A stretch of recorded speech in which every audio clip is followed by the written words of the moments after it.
Peace, kings and queens, guys and goddesses, and we are back. Hey y'all, hope all is well. You know, I'm just going through the motions of life and living it. That's all I got for y'all right now. I ain't gonna hold y'all. I feel like my energy is getting like, but I'm not even sad. I just want to holler at y'all about something for real. Something challenging that I deal with. And I honestly feel like a lot of what I say goes over most individuals' heads. And this will surely be one of those things. But I'm sorry, it's just funny to me. All for real. But when you're healing, it is very difficult to deal with victims.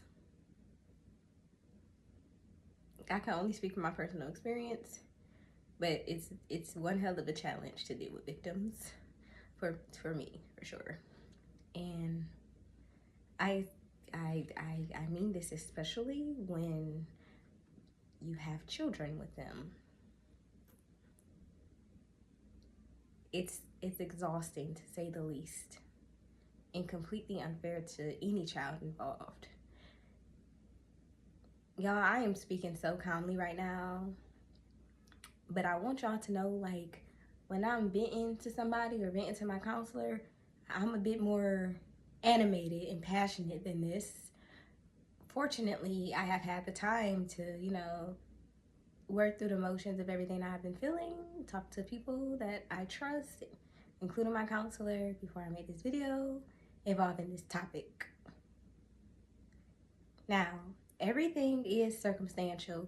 I need you guys to understand that no two circumstances are the same, but society and generation traumatic cycles has taught us that certain things does not matter when it comes to raising children alongside someone.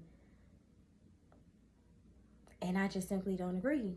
And what I mean by this as an example would be like such as something like how they show up. It matters. It matters. And the hilarious thing to me is I used to really talk to people like fucking damn near begging, hoping that they would understand my ideology, knowing damn well in hell that they haven't done even a little bit of the work that I have to heal and unlearn a lot of traumatic cycles and conditioning. And that shit matters when you're looking for understanding from somebody, because you won't be able to get it. And this is truly something that I had to learn. Like, so of course I only ran into individuals telling me that I need to deal with things because of whatever trauma and conditioning has taught them. And finally, oh my fucking God, finally I learned that my circumstances doesn't involve anyone but myself and the other person involved. And getting them to understand is simply not something that I am going to be able to do. And gosh, I am fucking laughing to keep from crying. Y'all have no idea. Oh, my girl. I could be so emotional. But I did decide to stop being so hard on myself and trying to get them to understand, and just started moving accordingly for the benefit of myself and my child.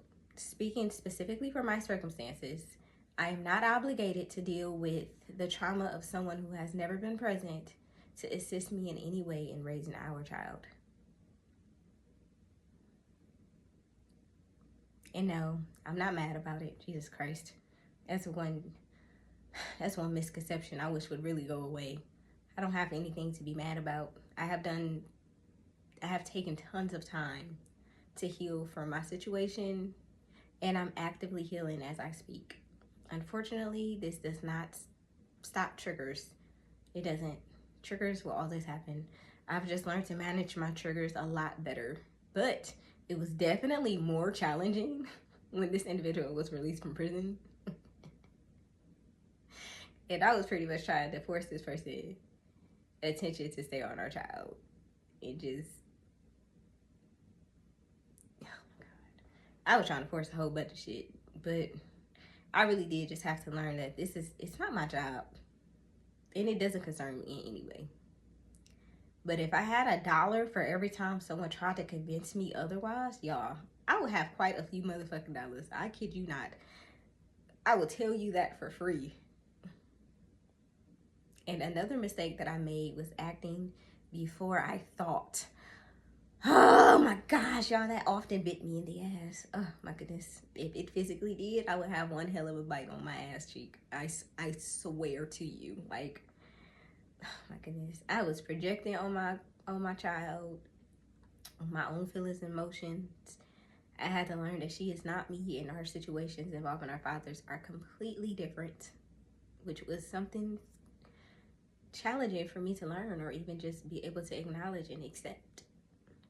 After this, it was a lot easier for me to slow down and figure out the best way to move forward for both of us. And this tends to come as a shock to others, but only I and my child's needs matters in this situation. I am not responsible for another adult and how they feel about my decision making or boundaries.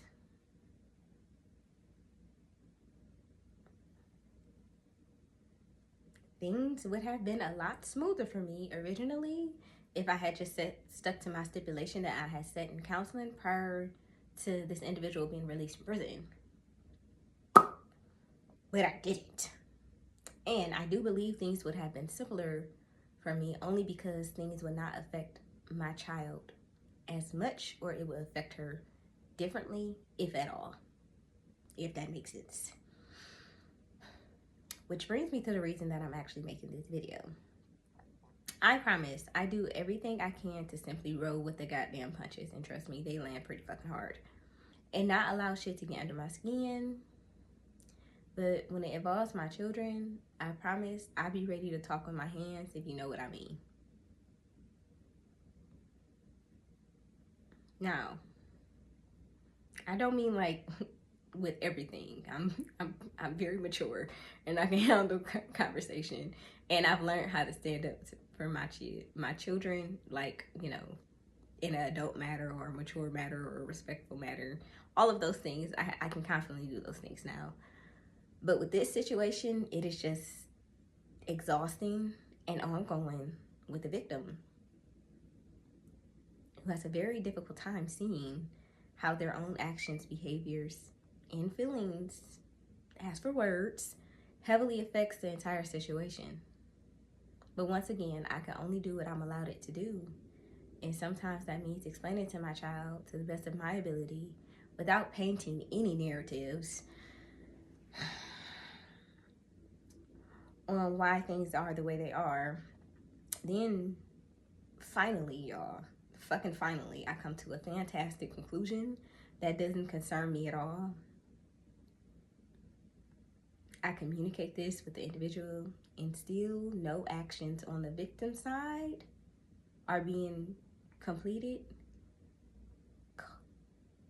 And yet I'm still somehow the fucking blame, which is, I'm not gonna go there, but causing me to inevitably have to tell my daughter even more undesirable news. And it is simply unfair. Everything about this entire situation has been unfair to myself and her, yet I'm expected to just allow whatever, accept whatever, and hold myself accountable. All the while, this individual has never known accountability. And I can't help to laugh, y'all, because I just don't even, I don't even want to cry. I don't even want to cry. It's not even. Anyways, I genuinely want so much better for my child, y'all. Like, I can't even express to y'all how much I want better for all of my children. Not even just this, my daughter, but every single one of my children. I want the absolute best for them, or better for them. I want to be better for them. I am becoming better for them. And please know that, like, I know how heavily trauma and conditioning has everything to do with this individual mindset. I'm completely aware. I'm well educated. I have tons of knowledge and wisdom that I can access and I use every day. But there's absolutely nothing that I can do about it. And that's only upsetting to me because it affects my child. And the only thing that I can do, I do it. And I say all of this to say that you should never feel bad for doing what's best for you and your child in any way, even if individuals don't understand. And when it comes to shit like this, if you're healing and growing and changing, it's not very likely that most will understand. And that could be a challenge all within itself, for real. Like, but that shit okay, y'all. All you can do is communicate with your child while being 100% honest and not creating any narratives of the other individual involved. I do these things. As if I stopped underestimating my child long ago, she'll be able to create her own narratives as we continue on this journey. And I genuinely fucking hope, y'all, oh my God, that it is a fulfilling narrative, because she deserves that. She do. She deserves that so much. All children do. I'm not gonna hold you. Without the argy bargy that comes with, you know,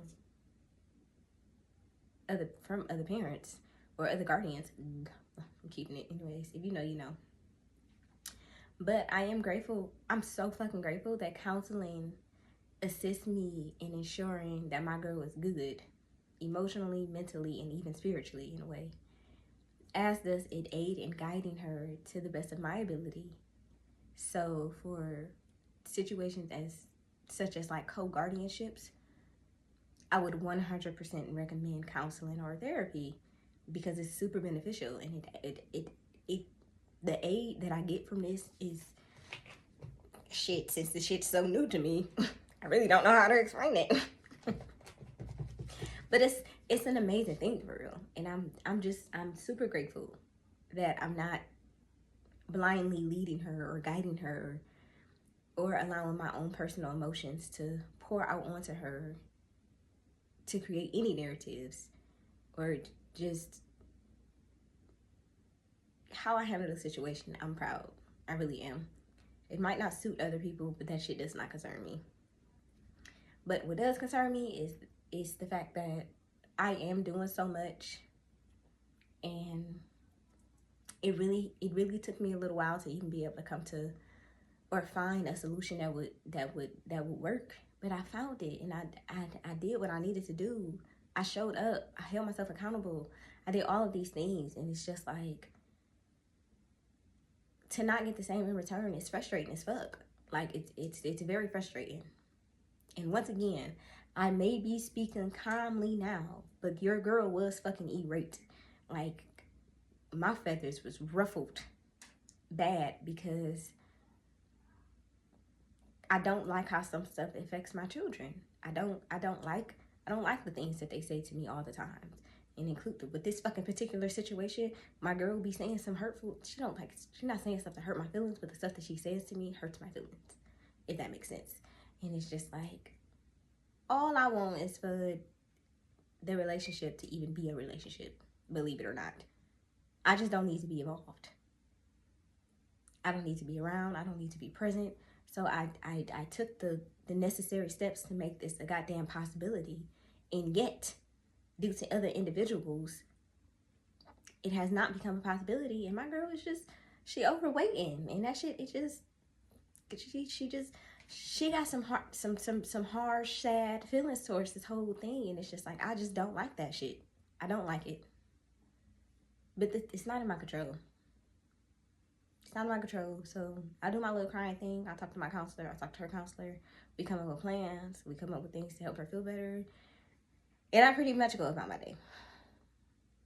Details is definitely not something I'm willing to give the world or the internet. So if this is something that you would like to discuss with me, holla at me personally. Something like that. But yeah, but overall, I'm proud of the decisions that I make for my children. I'm proud of my boundaries. I'm proud how I show up for them. I'm proud of everything, honestly, that I have accomplished thus far, even with this situation. So it's just like, yeah, if you find yourself doing what's best for your children and other people don't agree, sometimes it's like that. But you still got to do it. 'Cause it's not nobody's responsibility to take care of your children but you. And I'm reading this book right now. Hold on, let me grab it because I'm so happy. And it's such a good book, and I want to tell y'all to go get it because it's definitely a gem for Guardian. It's called The Conscious Parent.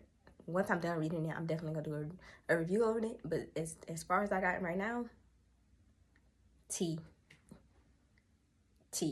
So grab a copy for sure. And yeah, y'all, like, I'm out of here. I'll see y'all next time. The topic might be controversial again, but you know, this is what I got.